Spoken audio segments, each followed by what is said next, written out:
Ladies and gentlemen, and the misfits who refuse to stay in their lanes, welcome to the World's Mayor Experience. I'm your host, Joshua T. Berglund, and for the new listeners, let me give you the lay of the land. We do not do small talk here. We do real talk. We strip away the corporate veneer and the media spin to get to the marrow of the human experience.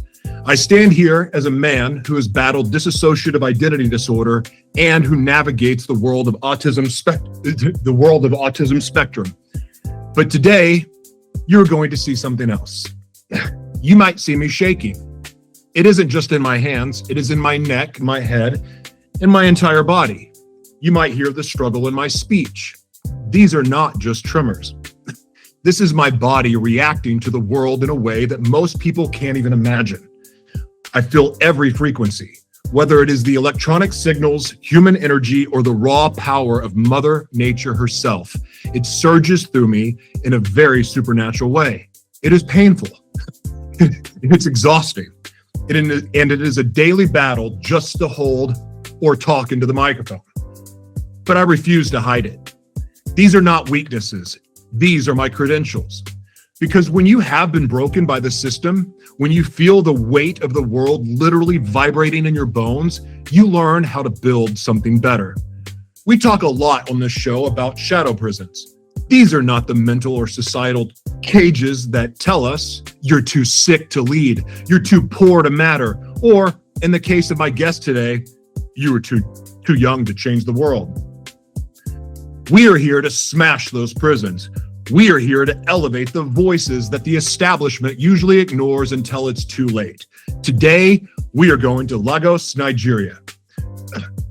We are going to look into the eyes of the future, and I promise you, the future is looking right back at us, and it is fearless. My guest today is proof that wisdom has nothing to do with wrinkles, and impact has nothing to do with your zip code. He is 19 years old, but do not let the number fool you. His resume reads like a veteran diplomat's. He hails from Lagos, growing up between the residential estates of Lagos Island and Lekki. While other teenagers were playing video games, he was picking up a pen, a camera, and a cause. He calls himself the Angelic Troublemaker. I love it. A term coined by the legendary Bayard Rustin. And that is exactly what he is doing, causing the kind of good trouble that shifts nations. He is the winner of the UNODC Be Wild for Nature competition. He is a recipient of the prestigious Diana Award. He is a National Geographic honorable mention and a global citizen emerging creative. He has taken his fight from the streets of Lagos, where he physically stopped traffic to scream for the planet, all the way to the Boardrooms of the Earth Prize, where he sits on the youth board. He is an artist, a tech entrepreneur, a poet, and the founder of the Lagos Island Literacy Project, teaching the next generation that environmental literacy is just as important as reading and writing. He is the creator of the Let's Conserve app, proving the solution to the climate crisis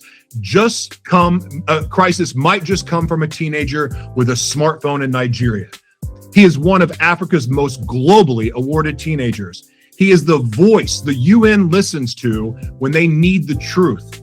Please help me welcome the Angelic Troublemaker himself, Tariq Lawal. Now, Tariq, did I say your last name correctly? Yeah, it's pronounced Lawal. I did it. All right. Thank you so much for being here. How are you today? I'm doing great. Thanks for asking. I'm, really grateful for that introduction. Thank you so much. And I can't wait to just get into conversations with you about the work I do, and also just share the wisdom and the knowledge I've gained over the years. And you have tons of wisdom, my friend. Now, before we discuss the awards and the accolades, I have to ask you a question that sets the frequency for this entire broadcast. What are you grateful for today and why? Ooh, I'm definitely grateful for being alive. I think oftentimes we do not appreciate just the rare, the shared blessing of just being alive, being able to dream, being able to live, being able to experience things. And, just being alive gives you so many possibilities. Like, there's so many people who are young like me who did not get to wake up today. And, I get the opportunity to, breathe today, to live, to dream, to, aspire towards something and to also create. So I think, being alive itself is something to be grateful for. Amen to that. I love it. Now, Tariq, you grew up moving between Lagos Island and Lekki. The world often sees Lagos through the lens of chaos and poverty, but you see it through a lens of opportunity and beauty.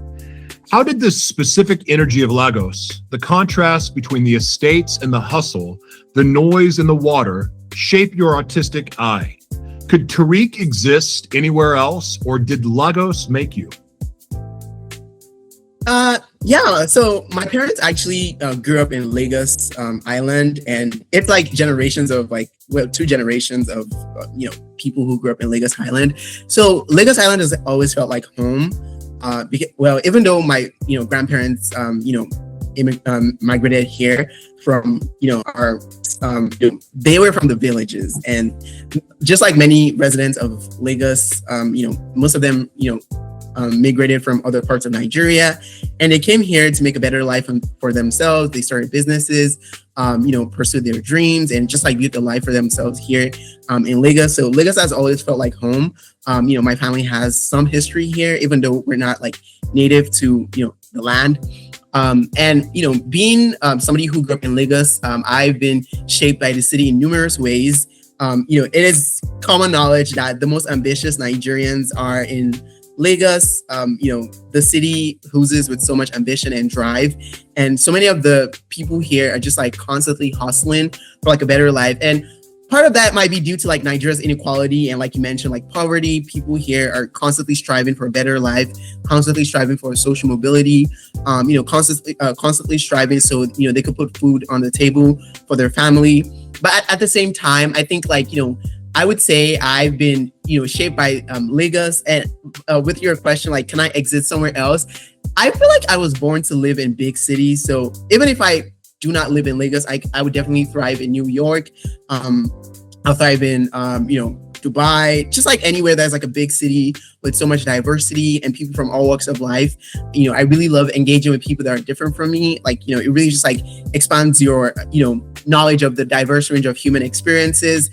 Growing up in Lagos, I just realized that, there are people that are living entirely different lives from me.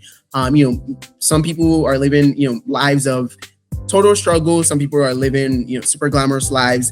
And, living in a place that is so diverse as Lagos really just like exposes you to so much. And I feel like I would say I'm lucky because compared to, some Nigerian children, they don't have the opportunity to see so many of the possibilities. Like I grew up hearing like relatives doing like incredible things. I had like relatives that were, running nonprofits, working on tech startups. So it has always been sort of like quite normal, which is a privilege in itself because it really just like shows you what's possible for you, and it raises the bar for you like from a very young age. I love it. Now, you refer to yourself as the Angelic Troublemaker, which is the greatest name ever, by the way, a term from a great civil rights activist. Is it Bayard Rustin? I hope I said that correctly. Yeah. That implies thank you. That implies disruption. It implies making people uncomfortable. When was the first time you realized that being polite wasn't going to save the planet? Was the moment you decided to become a problem for the status? Was that the moment you decided to become a problem for the status quo?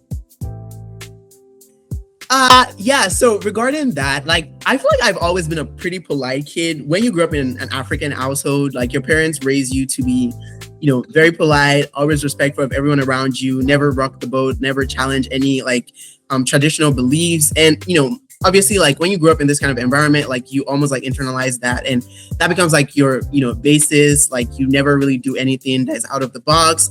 And I feel like I've always been like a pretty, a kid that always just like wanted to, get out of the box and do things differently. Like I remember like when I was 12, like, instead of like doing my homework, like every other kid, I would scribble and draw on my books. And my mom would, sometimes get mad at me. Like, why are you drawing your books? And sometimes like I would write poems in my notebooks. I just like really did a lot of things that my parents really found like pretty unconventional. They never understood it, but they were like, okay, like maybe it's just like the artistic kind, and I think over time they started to understand like, what I was trying to do. And Nigerian society is a very traditional society. Well, not every aspect of Nigerian society, but like most aspects of Nigerian society is still very conservative. People here are often told, don't do anything that, gets you in trouble. Don't step out of the line. Even here, like so many people are afraid to be, engage in activism or raise awareness about issues that actually affect them. Like people here don't even want to challenge like corrupt political leaders, which is very devastating because like, they keep like the corrupt leaders that are keeping Nigeria from actually developing and being the great country that it is. They keep them in power because they refuse to challenge the systems. And, as a young person, it's very difficult to, be an angelic troublemaker. And that difficulty in itself is why I, tell myself, like, I do not care. I exist to, serve as an angelic troublemaker in this community. Like Byard Rustin said, we need in every community a set of angelic troublemakers. And an angelic troublemaker is not somebody who just like causes trouble in their community. It's also somebody who, causes trouble for like a good cause. It's basically not about like causing trouble for like the sake of causing trouble, but like causing the good kind of trouble, raising awareness about like environmental issues, getting people to know about like, urgent societal challenges that, people in your community are facing and why they need to be addressed. And I feel like this is the perfect day to even discuss this because today is Martin Luther King Jr. Day. And Byard Rustin was one of the organizers of, our March on Washington, which is like a major aspect of American history. So yeah, happy MLK Day. Yeah, happy MLK Day indeed. I got to tell you something. I know a lot of people that I would consider earth angels. Every one of them have very dirty wings. Every one of them have whether it's a troubled past and they've rehabilitated their life, but either way, regardless, they're in the fight. And angels have to do dirty work too, so to speak. And, sometimes I believe some people have a calling on their life to be that earth angel. But that doesn't mean that they come out clean and fluffy and white and pink and all those other things. In fact, they come out bloody and bruised and maybe with a few addictions and other things. I'm not suggesting addiction. I'm just saying it's messy. Doing the work that God's called you to do is messy. And you can absolutely be an angel and get dirty. And you can absolutely be a troublemaker because look, Jesus flipped tables. How many figures that were doing the work of God that had to go into battle, and you're doing that. You're bringing attention to what needs to be brought attention to, and what's most importantly, and this is something I say every time I speak to a Holt Prize group, every time I get to speak anywhere in relation to Africa, specifically Nigeria. Nigerian youth are going to change the world for the better. It's your truth, your stories, the real stories of Africa, the real stories of Nigeria. That is going to impact and change the world for the better because it's people like yourself that are refusing to shy away from the potential trouble of speaking the truth, speaking truth to power. And you are setting an example for Americans because Americans right now are very confused and lost, and they're at war with each other. There's a lot of confusion. There's people that will speak up when it comes to propaganda, and they'll speak up to things that they can't really prove true is true, but no one really wants to tell the truth about what's really going on. And that's a problem. But people like yourself are setting an example for the rest of the world. You're setting an example for the youth, for adults, for people, again, from all walks of life. So I celebrate you in your courage, and it's okay to be an angel and be a troublemaker. Thank you so much, Joshua. I really appreciate that. I do think like we're in an interesting period of time. Every part of the world is currently facing so many unprecedented changes, with AI and the climate crisis. It feels like things are rapidly changing and everyone is just like at war with each other. But I think, at the end of the day, anytime like one, kind of world fails or gets disrupted, like a new one emerges. So yeah, I'm quite optimistic. I love it. Now, your advocacy began at the age of 13. Most 13-year-olds are worried about fitting in. You were writing poems about the triple planetary crisis. Did you feel like you grew up too fast? Do you feel like you have to sacrifice your childhood to become a guardian of the future? I actually would say I did get to be a child. Like, in fact, like I still live like a very normal teenager. Like, obviously, like I try to separate like my advocacy or like public facing work from like who Tariq himself is. So, there's like a differentiation from like, Tariq, the public facing activist advocate, and also like Tariq, the, normal teenager who's just like figuring life out like every other kid. When I was 13, like I was very normal. Like I had like a friend group, I was in middle school. I was, doing silly things as everybody else, trying to like, while I was trying so hard to stand out and have my voice heard, there were also moments where I also tried to fit in, be one of the, really cool kids. And, back then, like my mom didn't want me to be on social media. I was really pissed. Like, we had that whole conversation on like, you're too young to be on Instagram. And so, I had like the very normal like teenage moments too. It wasn't like, I had like some very different special like childhood. I think the only thing I got differently was that I had like parents who were willing to let me explore myself and be, whoever I really wanted to be. So even if they, had like their concerns, they still felt like, he has like the right to choose his own destiny if that's what he wants for himself. If he wants to be the kind of person who goes in the streets to talk about like climate change and to demand for change, let him be. So I think that's one thing that really just like made things different for me. And I think like just like growing up in an environment where you're constantly seeing people doing like, disruptive things, like you just get to realize like, yeah, this is really possible for me. And where I grew up, like I saw so many people doing very inspiring things, from people, getting involved in politics to people, doing research and just like doing and I think like just like exposure, like, I used to watch like lots of documentaries. Like I grew up in like a pretty intellectual household. We used to watch like lots of like documentaries. I knew about like George Bush and American politics when I was like 9. So like, we were very keen on just like being very globally exposed and knowing like the issues that were happening in the world. I love it. That God bless your family, man. For real. I love it. In 2023, you took to the streets of Lagos for a public demonstration that was featured by UNICEF during COP28.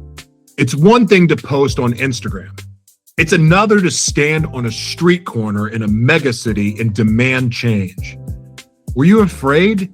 What goes through your mind when you were standing there and the cars are rushing by?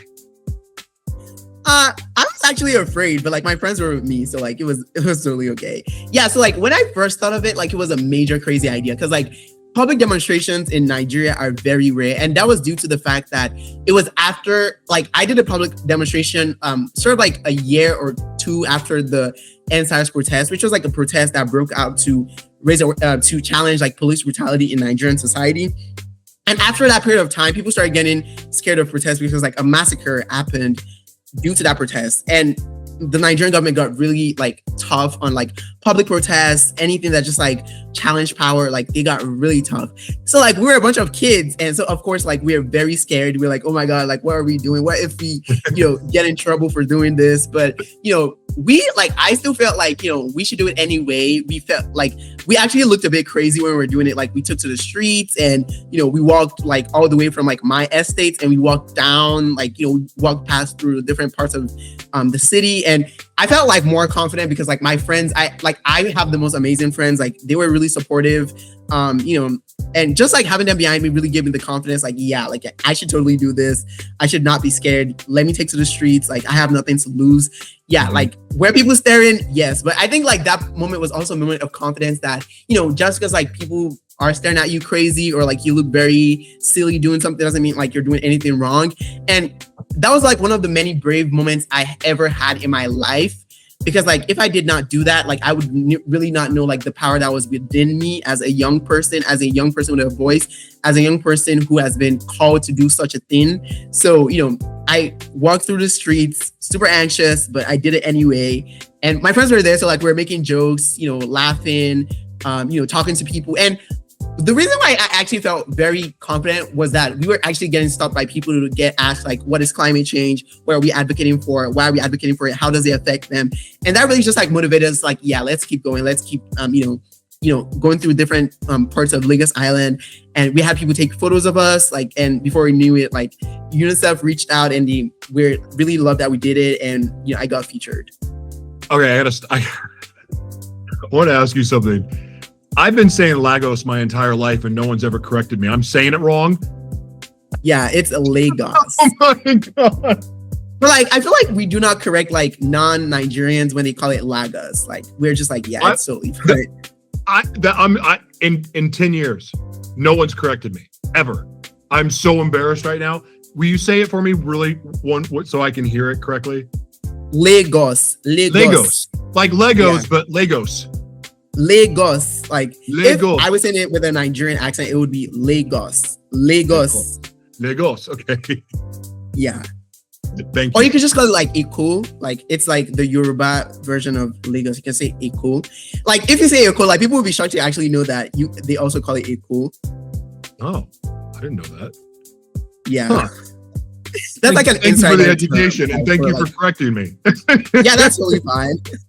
Everybody calls it Lagos. All my friends call it Lagos. So I just got used to that. Oh, gosh. I barely even say my own last name correctly, so I don't know why I'm not surprised I didn't pronounce it correctly, but anyway. So you won the UN ODC competition for sensitization campaign. Wait, sensitization. It's sensitization, like we're sensitizing people. I'm not drunk, I promise. Okay. So, it's fine. Yeah, I mispronounce things all the time. Like, I get like sensitization. Golly. So in the NGO world, we use words like sensitization and awareness a lot, but information doesn't change behavior. Emotion does. How do you use your photography and storytelling to make people not just know about the climate crisis, but feel it in their gut? Yeah, so this was exactly why I moved to tech entrepreneurship and, actually working on apps and solutions. Like, I started very awareness focused, like raise awareness, take to the streets, do public demonstration, write letters to politicians. But over time, I realized people just knowing about the issue doesn't really solve anything. Like, people are more aware than ever. Like, social media has made information ubiquitous. We are hearing about the climate crisis everywhere. We're seeing the disasters on our phones. People are talking about the issues. And we need to understand that we have to go beyond just like knowing that these things are happening. We need to get our hands dirty. We need to go outside, recycle, plant trees, clear up our environment, speak out, go to community meetings, participate in collective action. So I realized that simply speaking about these issues is not enough. Like, I moved entirely away from awareness. Like, these days I rarely do awareness. Like, even sometimes like I get like interview requests from like the media and I have to like deny it because I'm like, what's the point? Like, it's not really like, the issue is going to get solved. You just like get featured or like platformed. And sometimes it could be very tokenistic where they include your voice as a young person simply because like, they just like want like a youth perspective for like, optics. And it can be very disappointing where you see like organizations that should be centered, because like, trust me, there's so many young people that I've met who have like brilliant ideas that could solve like the triple planetary crisis. They have like such brilliant ideas. They're working on impressive solutions. Like, I'm not even doing the coolest stuff. Like, I know kids were building robots. I know kids were building like freaking water fertilizers and things that purify water purifiers. And they're doing like really incredible work but they lack the funding. And when you're a young person, sometimes it feels like you're not being taken seriously in the world. And, even if your ideas have merit, like, they're still like, he's just a kid. Like, what does he really know?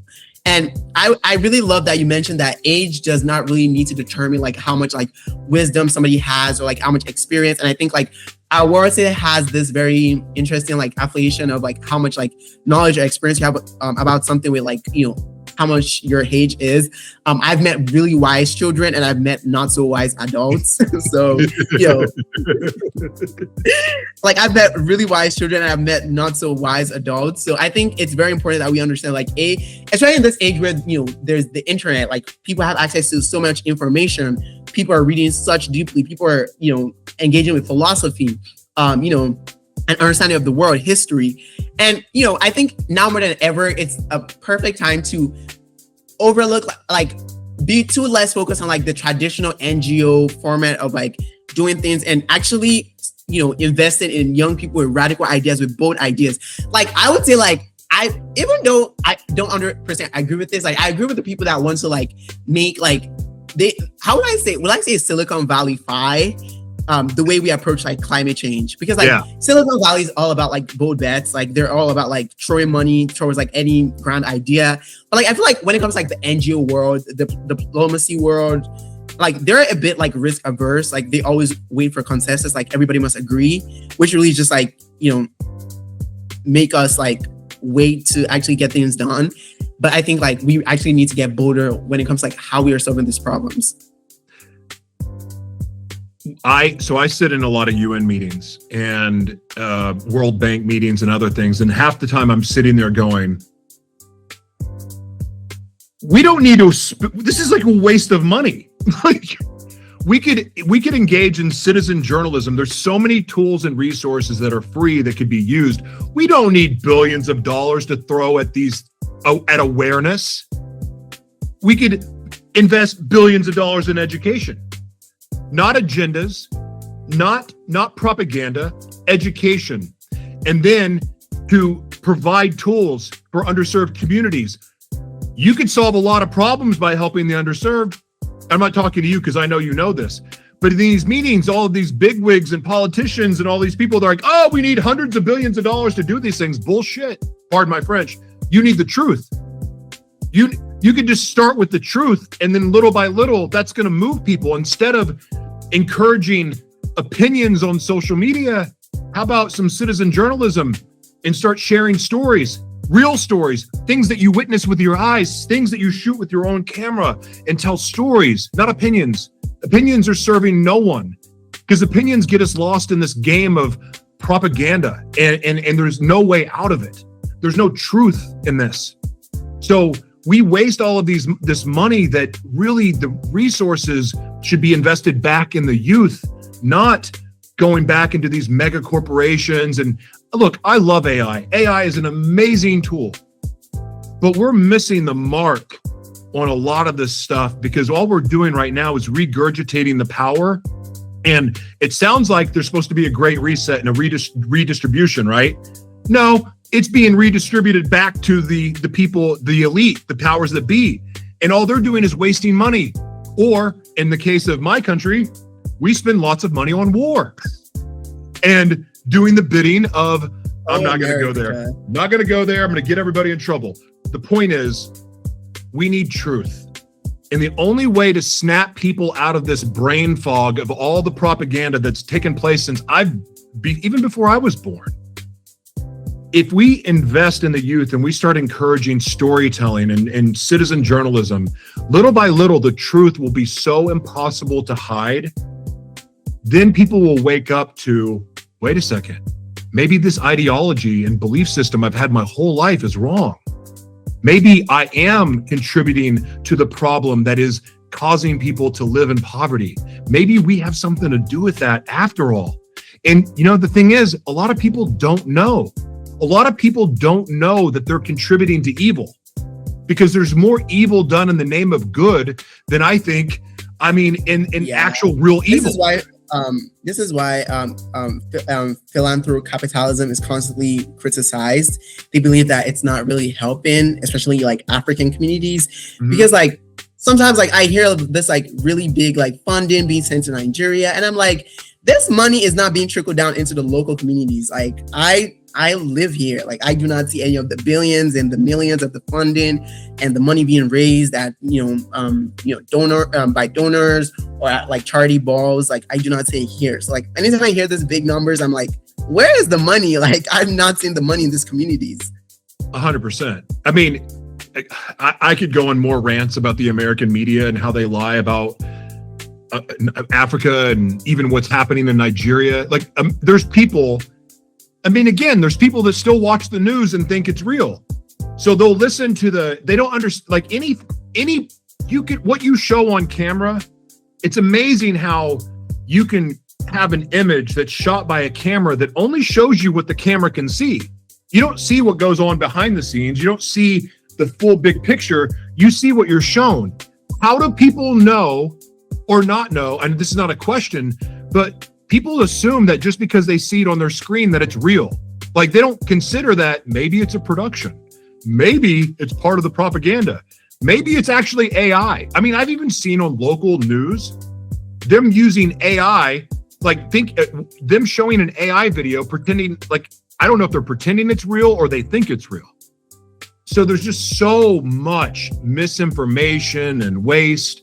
Like, I guess I don't even, this is not a plain question, but I want to ask you, like, how has fake media narratives or propaganda, how has that affected the youth of Nigeria?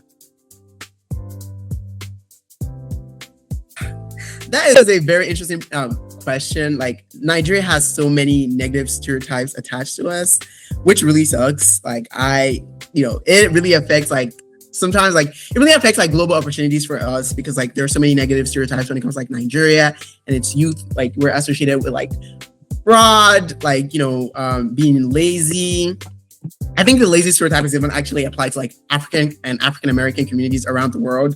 So yeah.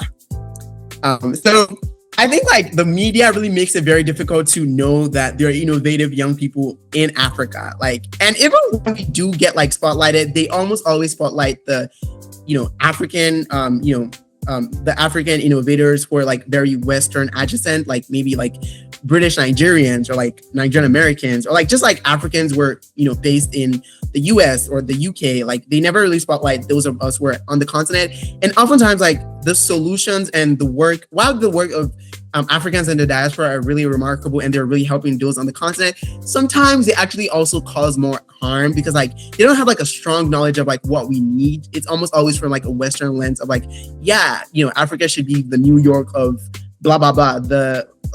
No, like, we don't need more of that. We need more of, like, African solutions designed by Africans for Africans. Amen. From Africa, not, like, from outside. And there's just, like, tension, like, Western institutions have, like, most of the money, the power, the say. So, the African organizations, they really have little power over things. And it's, like, a very difficult, like, balance. Like, should I get too involved with the Western institutions or should I get too involved with the African institutions? This is not a plain question, but I know you're qualified to answer. So right now, the way that the UN is set up, there's a few countries that have basically all the power. They have the veto power, and essentially those countries can overrule all the smaller countries. In your mind, off the top of your head, maybe you have a solution, maybe you don't, maybe this is up for discussion, maybe this is something that we collaborate on to make a change. But how do we make the UN system fair for all countries and all people, because right now it seems like the power that lies in the hands of a few is dictating how the rest of the world will be, and I think that's bullcrap. How do we change that? Yeah, so I actually do take, like, global affairs classes, and I would say, like, this is something that we often argue about a lot because, like, what is the essence of the UN if, very few countries have, like, a say on what happens to the rest of the world? Right. It's like, it really is why many Gen Z youth have really lost faith in the UN or, like, multilateral systems. And I think, like, it is a priority for the UN to evolve because, like, trust in these institutions are at, I would say, like, at an all-time low. The good old days where we saw this, like, institutions as, like, the arbiter of, like, truth and, authority, like, they're really gone. Like, Gen Z does not really take many of these institutions seriously. We do not take politicians too seriously. We don't take, like, it's very common for our generation to see everybody as, like, a grifter, like, they're, yes. Or, like, they're trying to spread, like, propaganda. Like, they do not, like, take everything they see to heart. And sometimes like people oftentimes say like, oh, the UN is a joke. I do believe the UN is still very important. Like, yes, it's an institution for, dialogue about like the world's, most urgent problems. And without dialogue, we really cannot solve anything. So even if the UN is imperfect, I do believe that, there can be improvements in the multilateral system. The Security Council needs to be reformed. So many aspects of the UN needs to be reformed. We need more African voices in the UN. We need more African perspectives heard. And also the way aid is being given, that also needs to be, transformed, because like even aid just feels like, Africa is constantly being indebted to this like global powers. And I just I appreciate the UN, but we also need to get very real.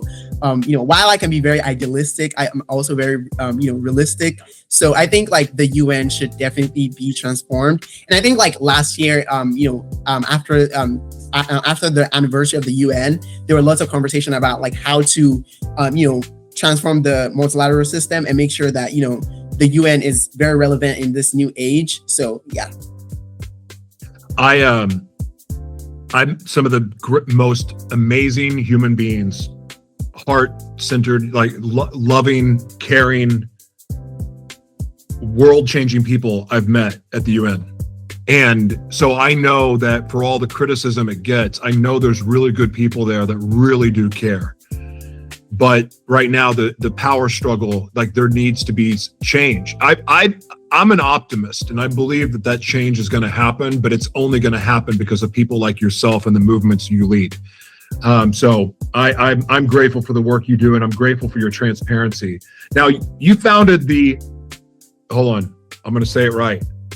Lagos? No, dadgummit. Now I'm in my head about it.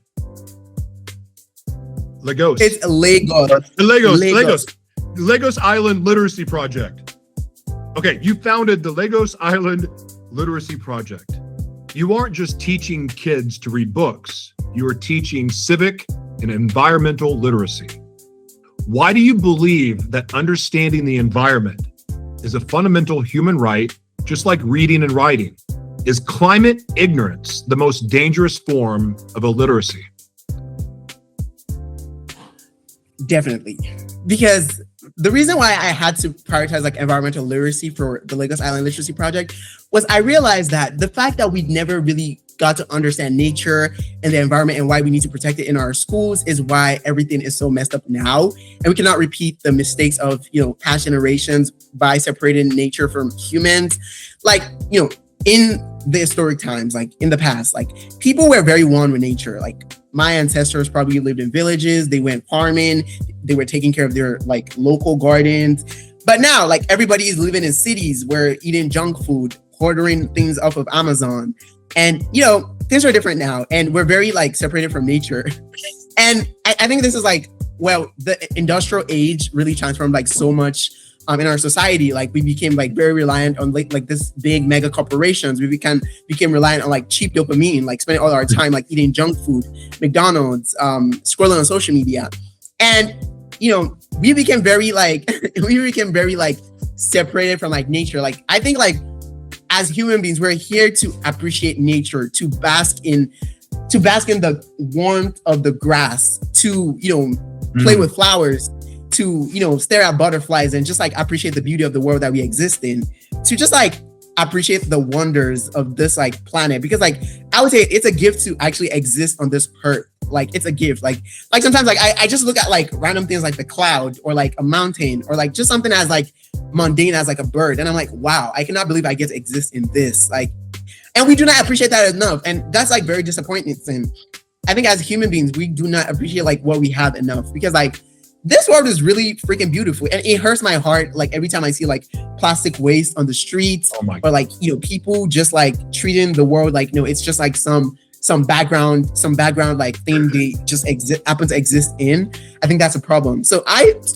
believe like environmental literacy is important, because it is important that we teach the next generation that is going to inhabit our society why it's important to value our environment. We should not make the same mistake we made with the millennials and maybe Gen Z and the boomers and Gen X and all the generations that stopped valuing the planet. We need to teach them the importance of gardening, taking care of like your local community, why it's important to care about like planting your own food, just like caring about like the environment and why it's, and I think like I wish I had like environmental literacy, because like I would have like started, I would have had like a little like garden, like I would plant flowers. I would have like just like done those kind of things. I would like help me understand like nature and the natural environment. But I think I never really got to do that. But like now that I'm older, like I'm trying to develop like my, love for nature. Like now I go to like parks a lot. I go to like gardens. Like I just like try to do these things because like it really helps you get one with nature, because like and so many people wonder like why they're constantly anxious and they're depressed. But in reality, they never let themselves do what they're meant to do as humans, which is to connect with nature, to go in like the parks and the gardens. Like spending all your time in your $1 million penthouse in New York is not going to make you happy. And some people wonder like why they have all this money and all this wealth and all this admiration, and they still constantly feel hollow.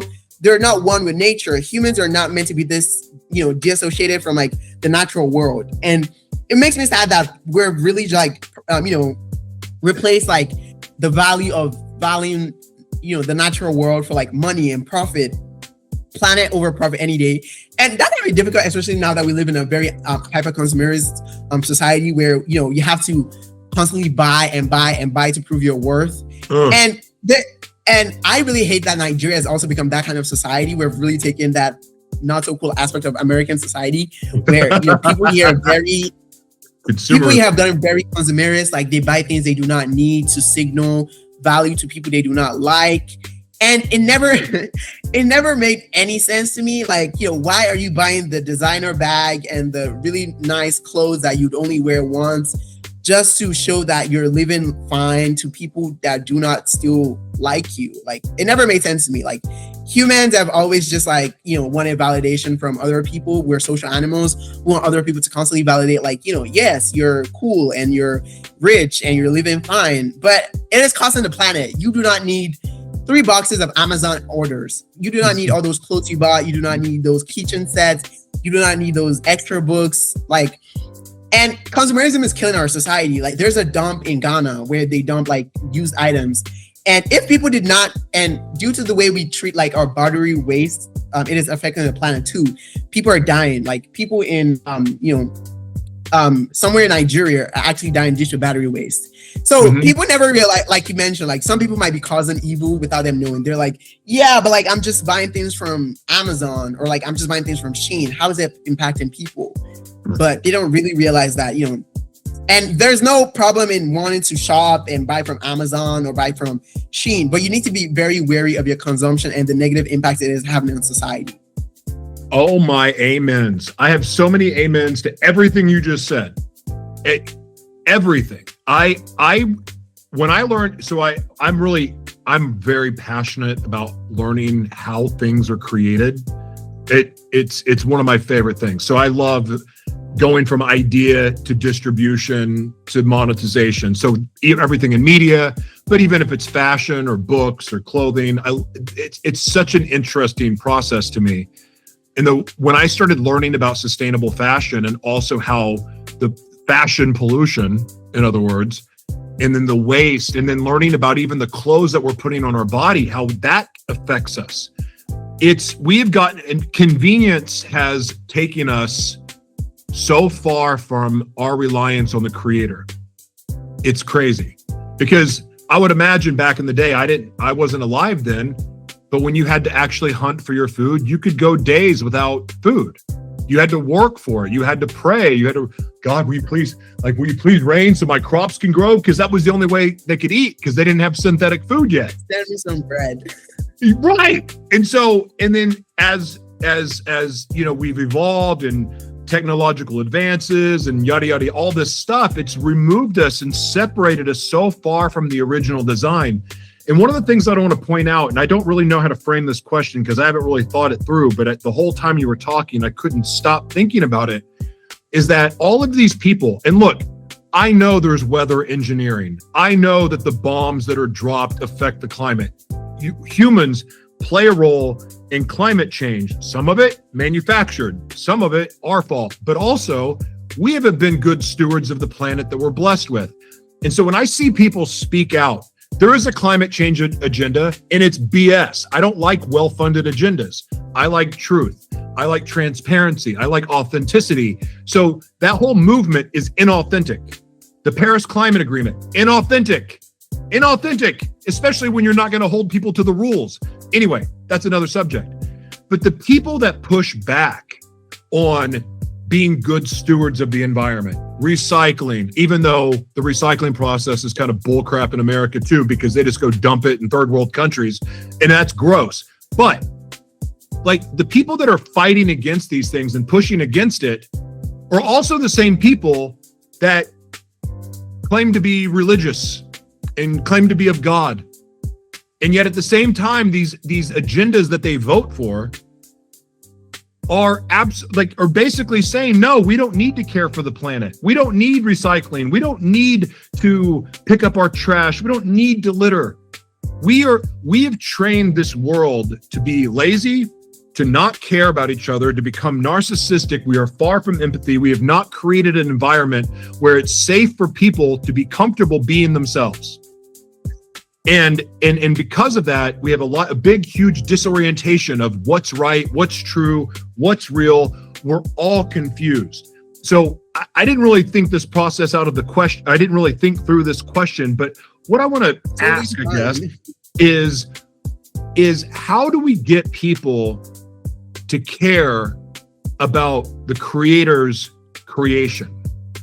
Even though we're all pieces of the creator, we tend to not really care about each other. We don't tend to see the creator in each other. We don't see the creator in the flowers. We don't see the creator in the beautiful oceans that we had. We don't see the creator in the stars. We're missing this. And so we treat it as if it's just this thing that we watched on Netflix or whatever. Like, we don't really care. How do we get people to care about the creation and all that's been created again? That is the hardest part of my advocacy. And thank you so much for asking that question. As an advocate, one of the things you're expected to do is to actually make people care. And Gen Z calls this an era of nonchalance. Like, Gen Z is, well, not only Gen Z, but like even millennials, like they've gotten into this era of like not being nonchalant, which basically means not really caring too much about anything, or having this, feeling of like aloofness, like, oh yeah, I really don't care, like it doesn't affect me, and we can see this when there's like a major social political issue happening. People who are privileged oftentimes say like, I'm not really affected, so why should I care? Like, Black Lives Matter is happening. Yeah, like I'm not Black, why should I care? Palestine is happening. I'm not Palestinian, why should I care? But we need to understand that, there's this African philosophy called Ubuntu, which basically means I am because you are. So we all exist in interconnected, like we're interconnected with one another. Like, I am as a person because you are. Like, the fact that you exist is because like we exist to take care of one another, to respect each other, to show common basic humanity and respect to one another, and make sure that this world is convenient for each one of us. And it seems like everybody just threw away this like old philosophies and ideas. Like, even for those who are religious, like so many religious texts emphasize the importance of, taking care of your others, respecting others, forgiving others, not doing evil, not doing harm to others. The 10 Commandments exist, like so many, like from the Quran to the Torah to the Holy Bible, like it keeps saying this, like, and even Nigeria, that is a very religious society, we still do very wicked things to one another. We have like people who call themselves religious leaders who are embezzling money. We have, people who are like committing like major fraud, going to the church to make an offering with the money they stole from somebody else. And, there's just like so much hypocrisy. And I think that's like the problem with humans. Like, we're cursed with like holding too much contradictions. Like, within us, we have the capability to do evil and to also do good. And some people, they over maximize the evil. Like, I'm not going to sit down here and say like I'm some perfect angel. I've done things that in the past that I would regret. Like, maybe like, well, I would say I would never steal. It's something I'm scared of. Like, I think like it's a very terrible thing to do. But like, lie or, be like aggressive or be competitive, like those kind of behaviors. And I think like even the society we exist in oftentimes like foster this kind of behavior. And we see this from like a very young age, people competing in schools or competing for jobs, internships, and it just like fosters. And I think like one thing like I've learned to develop as an adult, like young adult, is, the importance of having an abundance mindset. Like the world, we live in a world of abundance, but like the systems we exist in try to convince us that we live in a world of scarcity. There's not enough for you, so you have to make sure that another person doesn't take what belongs to you.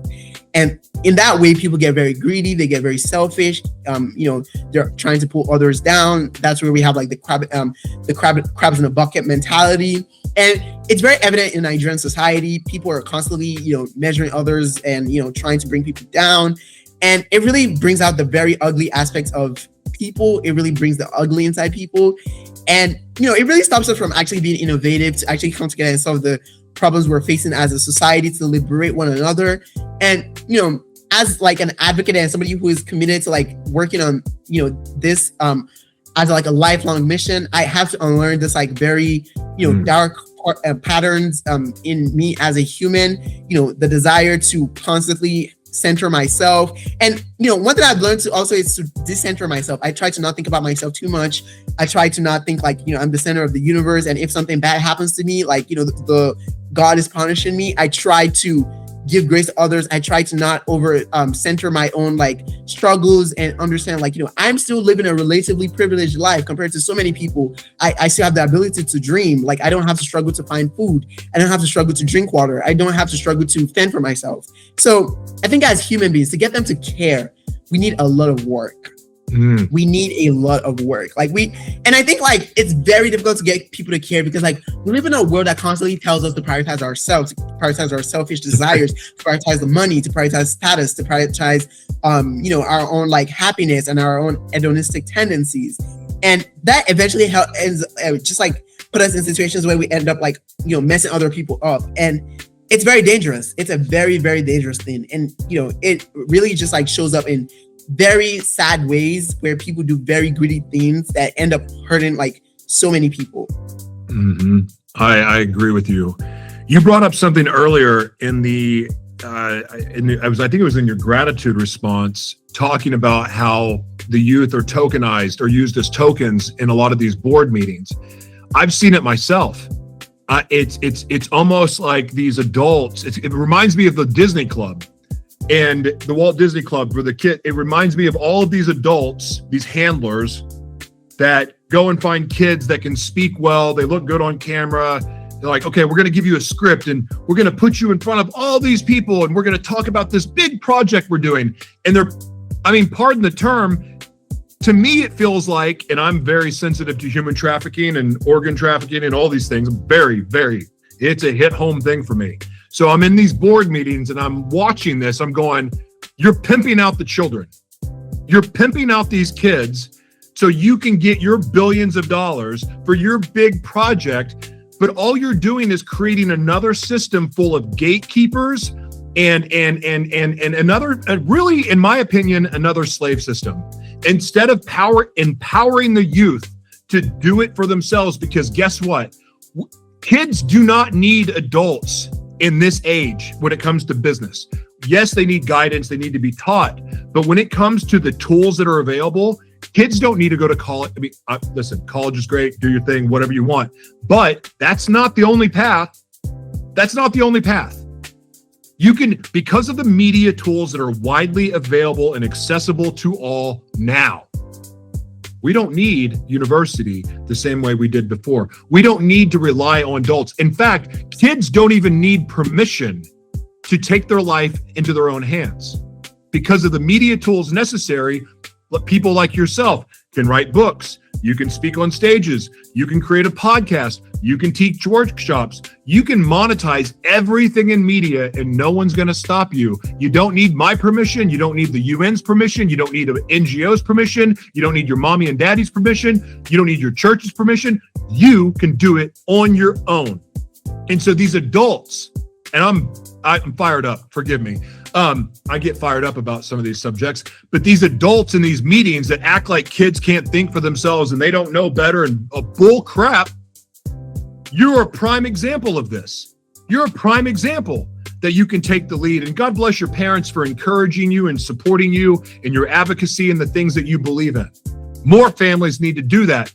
But we don't live in a world anymore where kids have to wait till they're 18 to leave home, to go to college, and then hopefully get a job. No, kid, if you can operate a TikTok account, if you can operate a YouTube account, guess what? You can run a media company, because the same process to publish a podcast, to publish a book, to create apparel and merchandise, to be on an OTT platform like Apple TV, Roku, Amazon Fire, it's all the same process.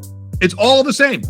You got a couple little changes here and there, but it's essentially the same. So if you can learn how to do YouTube, you can learn how to do every part of media, including the metaverse. You don't need to go to school for that. You can create endless revenue streams today. You can start today with no money. You don't need an adult for that. So these adults, pardon my rant, but these adults that are treating kids like pawns and tokens and, hey, let's put you out for everyone to see so we can raise millions of dollars. I speak curses over all of your lives, because you're creating a bigger problem than it exists now. So I know I just went on a rant, but you serve as an advisor for the World Ocean Day and TikTok. Young people, as I said, are often brought into the boardroom as tokens, so the adults can say they listen to the youth. How do you ensure that you aren't just a prop in the room? How do you make sure your voice actually influences policy? Yeah, thank you for that question. So I would say, like, all the youth boards I've been on, they actually prioritize the voices of the young people they're engaging, which I'm very grateful for. TikTok has been amazing. They actually do listen to, our ideas, our perspectives on how the platform can be better.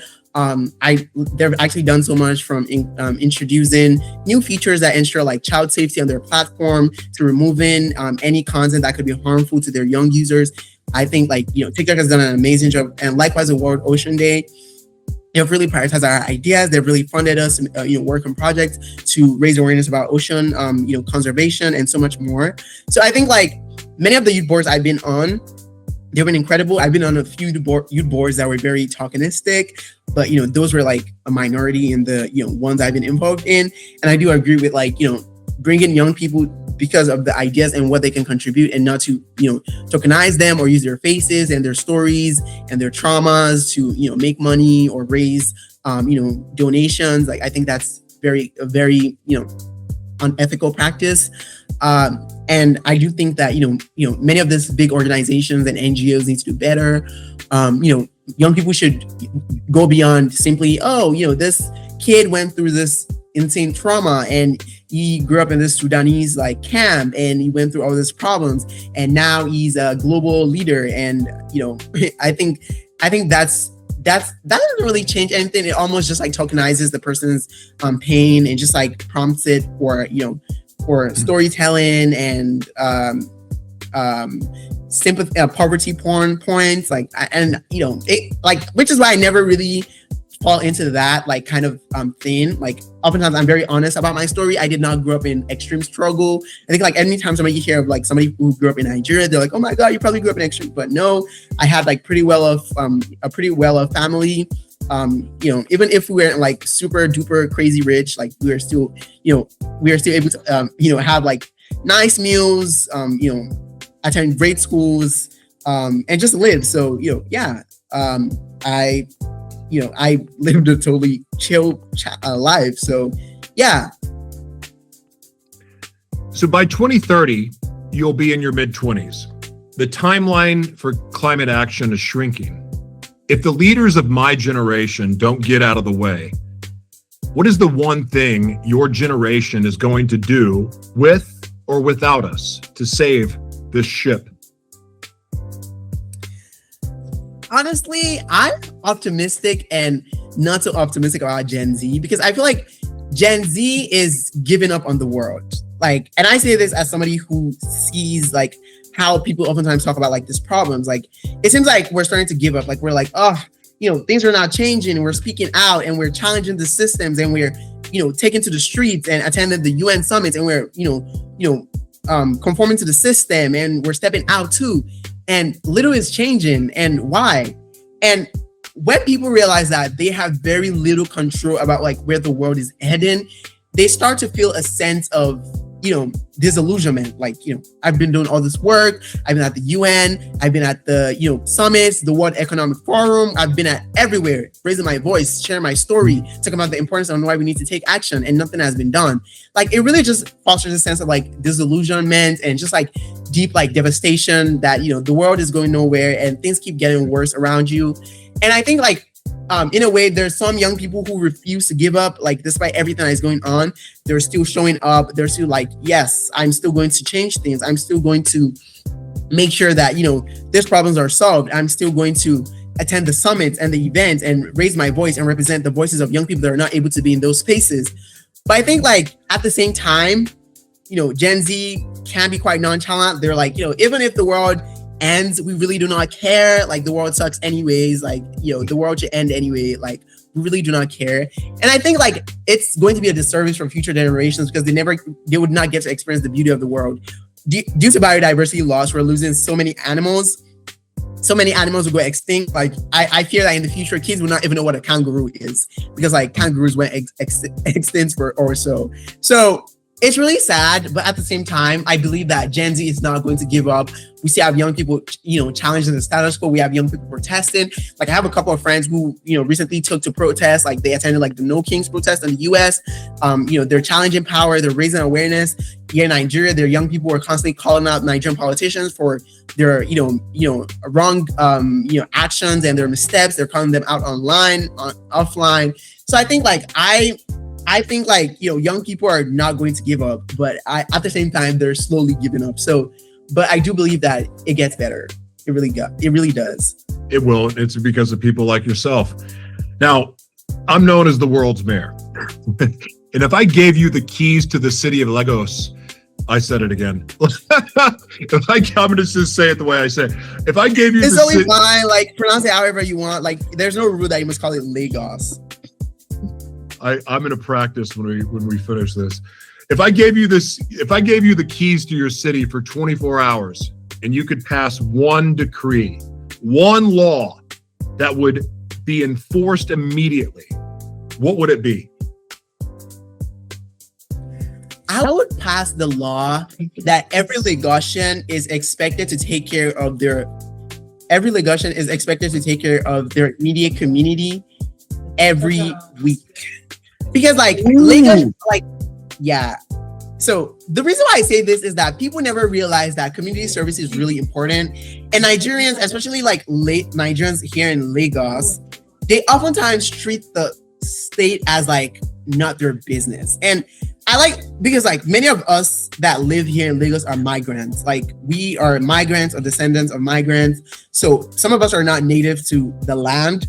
It's like the same way, like, people who move to like indigenous lands do not take care of the lands, like the indigenous communities that were displaced.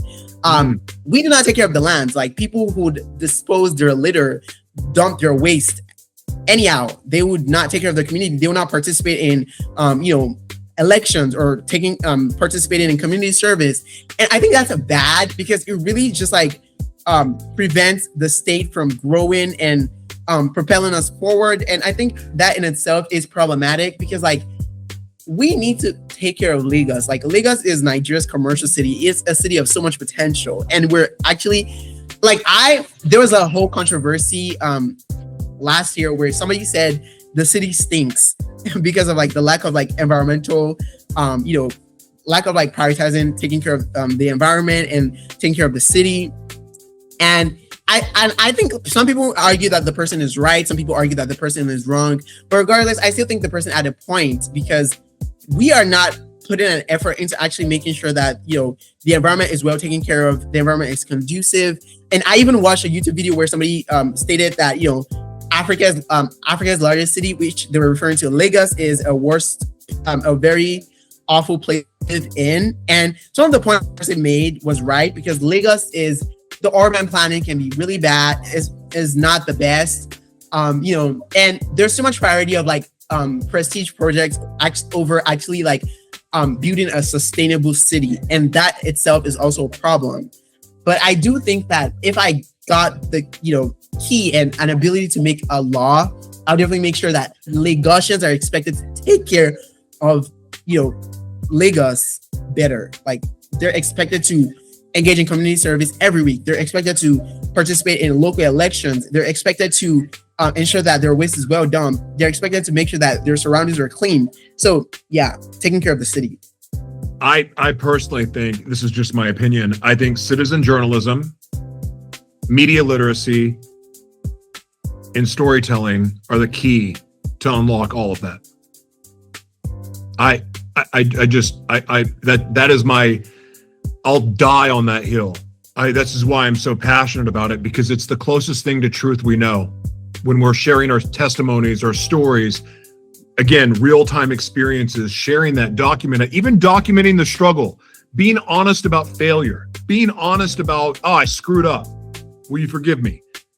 It goes a long way in changing the world. All right, I would start preaching on that, so I'm gonna stop. Now, there's a 13-year-old listening right now. Maybe they're in Lagos. Maybe they're in Lagos. Maybe they're in Detroit. They're angry about the world, but they feel small. They don't have an app. They don't have a UN award. What is the first step? Not the big step, the first step. Yeah. Okay. So my advice is, if you're a 13-year-old and you want to, you see all these problems that are happening in the world, and you're so, you're driven to make a difference, and, you see poverty in your community and you want to solve it, or hunger or struggle, and you just want to put an end to the suffering, your voice is the most powerful thing you have. I know, when you're a kid, you're oftentimes scared, but as a young person, when you speak up, you force those who are older to listen to you. It is very rare for a young person to speak up and to say, this is not right and something needs to be done about this. It is very rare. So whenever that is done, the adults are actually very much forced to listen to them. And I think it and oftentimes many parents do not want their children to speak to power, to challenge adults, but whenever a child does that, it's a major thing. So if you're a young person, and also use your talents, each and every one of us as human beings, we do have so many talents that we have, whether it's poetry or dance or art, any form of art, whether it's whether it's art or whether it's fictional stories. So each and every one of us do have talents or things that we do have within us that could be used to drive social change. So I think it's important that, look for that thing within you and make use of it. All right, this is the last question. So imagine this is a one-time event. You've been invited to speak at the UN, but this UN message is broadcast to the entire world. Every single person in the world can see this message. Every corner, every place that people don't even know exists, it's being broadcast. You have the microphone. You've got all the world leaders in front of you. You've got all the big corporations. You've got all the universities. You've got all the students. You got everyone in the world. This is an epic event. This is bigger than the first moon landing, if that really happened. This is bigger. It's bigger than that. This is a broadcast message to the world, and you have the microphone. What is the one thing you want to tell the world? Oh my God. Yeah, this is so much responsibility. What would I say? That's why I'm putting it on you. You're going to change the world, man. Come on. So I would stand in front of the world and I would say, this is a word in, it's a word in Yoruba. It's a Nigerian language. And so it's basically, it's the tongue of my ancestors. I'm Yoruba Nigerian. So it basically goes, Ile aye dun se aye luma ile. And it basically translates to, the world is very sweet, but we humans make it very difficult. So yeah, that's what I'm going to say. Mic drop. That's beautiful. All right, listen. You are a global treasure. I'm not going to call you a national treasure. You're a global treasure. Anything we can ever do to support you and your mission and what you're up to, you can count on it. Now, I want to give you, gave your message to the world, but now I want to give you an opportunity to have the last word. Anything on your heart that you feel led to share, anything you want to promote. I don't care if it's a basket weaving, competition that you're doing, whatever you want. The floor is yours. You get the last word. But but make sure you tell people where they can support you. Yeah, sure. Like, I don't know. Like, I don't like asking people for too much. Like, I feel like I'm the kind of person that I'm like, oh my God, like, I don't like putting my. So yeah. So if I would definitely ask for something, the thing I would ask for is, I would ask for people to, basically support the work I do. You can follow me on social media and reach out and see ways we can collaborate. Like, I'm always open to collaboration. I think like most of the most impactful things I've been able to do was basically collaborating with people and working with people. So, you can find me on LinkedIn, Tariq Lawal. I also, you can search me up online. You can find a couple of websites where you can see like my information, reach out. Like, I'm always open to talking to people. If you have like a major vision for how to make the world a better place, I'm always open to that. And yes, like something else I would ask for people is to use your voice. You cannot rely on advocates like me to do all the work because like the pressure can be, really stressful sometimes. So we need other people speaking with us. Like, relying on one person holding the microphone is not enough. We need an echo. So we need everybody echoing at once because like the more people speaking up on these issues, the more like world leaders are actually likely to listen. So if you have a platform, you have like an audience, never stop talking about the triple planetary crisis, never stop talking about like societal inequalities, never stop talking about like the problems that the world is facing and why they need to be addressed. So yeah, that's what I would ask. Generate by AI.